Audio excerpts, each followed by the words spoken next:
Pakistan Prime Minister Imran Khan said on Tuesday that he would like to have a TV debate with his Indian counterpart Narendra Modi to resolve differences between the two neighbouring countries.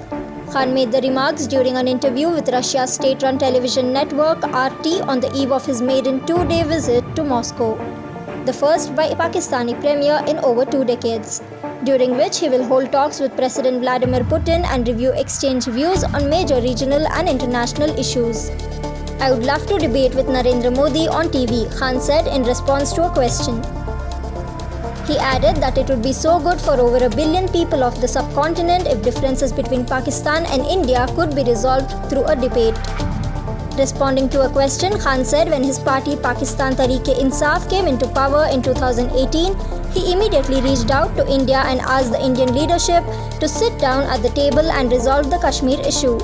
He, however, regretted that India did not respond positively to his overtures.